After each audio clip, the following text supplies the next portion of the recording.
metode yang tepat, supaya misalnya teori ini atau materi ini supaya gampang diserap sama anak, pakai metode apa ya nih yang enak, yang gampang. Nah kayak gitu. Yang berikutnya selain metode, terus sarana dan prasarana yang digunakan. Banyak guru yang malas loh menggunakan sarana atau media, namanya media ya, media belajar. Banyak yang malas tidak menggunakan media, cuman cuap-cuap ngomong-ngomong doang, kasih tugas anak udah. Nah, banyak yang begitu, jadi anak itu kebanyakan blank aja. Nah, tapi kalau dengan menggunakan media, mau visual, mau yang non visual, mau yang audio atau apa, itu membantu memudahkan anak menyerap pelajaran. Nah, jadi disitulah kualitas pendidikan dibutuhkan, tidak hanya dari kita dalam menjalankan tugas sebagai guru, tetapi bagaimana caranya materi pelajaran bisa diserap oleh anak dengan baik, sehingga semua anak bisa mendapatkan ilmu yang sesuai target atau baik ya, di atas KKM kalau sekarang mah ya. Nah, itu bagaimana caranya, itu trik guru sebenarnya. Dan bagaimana caranya mengelola KBM di kelas supaya materi yang diberikan bisa diserap dengan baik. Nah, pertama tadi mindsetnya guru terhadap anak bagaimana. Yang kedua, bagaimana tanggung jawab guru kepada materi yang dia pegang supaya anak-anak bisa menyerap. Apa dia punya metode tertentu, dia menggunakan metode yang bermacam-macam, dia menggunakan media, dia menggunakan. Nah, satu lagi adalah untuk latihan, melatih anak-anak itu dalam hal apapun. Kalau tidak dilatih ya tidak bisa, karena kebisa itu harus dilatih ya. Dilatih itu dengan cara apa? Yang pertama dengan tugas atau dengan PR. Zaman sekarang tugas sama PR itu sudah hampir-hampir tidak ada, berkurang ya, bukan tidak ada, berkurang banyak, sehingga anak itu mengurangi dia juga dalam hal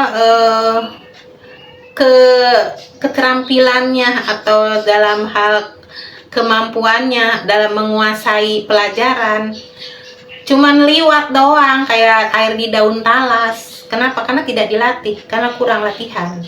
Nah, tapi kalau kita sering mengulang, terus anak kasih tugas, kasih latihan, istilahnya nggak usah harus yang neko-neko, tapi yang sederhana tetapi masuk materi itu bisa nyerap.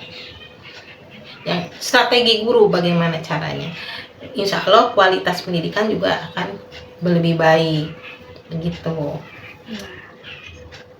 Yang terakhir, Mama percaya nggak sih sama kata-kata kalau usaha tuh nggak bakal ngehianatin hasil? Contohnya kayak sekarang kita sekolah, belajar yang rajin, tapi masih ada aja gitu ketakutan kalau nantinya kita nggak jadi apa-apa. Nah, itu udah pasti ya, Mama percaya. Jadi usaha tidak akan mengkhianati hasil, itu udah pasti. Kalau anak rajin, anaknya nggak neko-neko, anaknya lempeng aja, baik-baik aja, rajin, insya Allah ke depan hasilnya juga baik.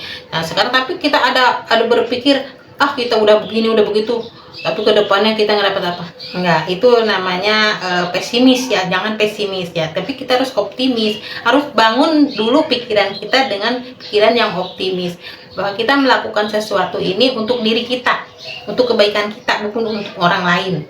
Nah, kita sekarang belajar dengan baik, belajar dengan rajin, pasti dapat nilai hasil yang bagus. Kan untuk kita, bukan untuk orang lain.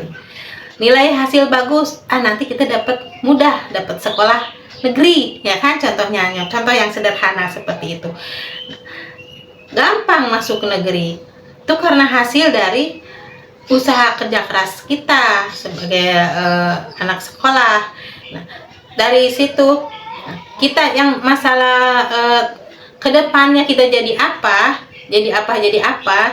itu adalah sebagai manusia udah ditakdirkan sama Allah itu sebab ada porsinya masing-masing, ada jabatannya masing-masing. Tapi pikiran kita nggak boleh pesimis, tetap harus optimis. Jadi apapun, ilmu itu tidak akan mubazir, ya. Maupun kita mau jadi pejabat, mau jadi rakyat biasa, mau jadi apapun, tidak mubazir pendidikan itu.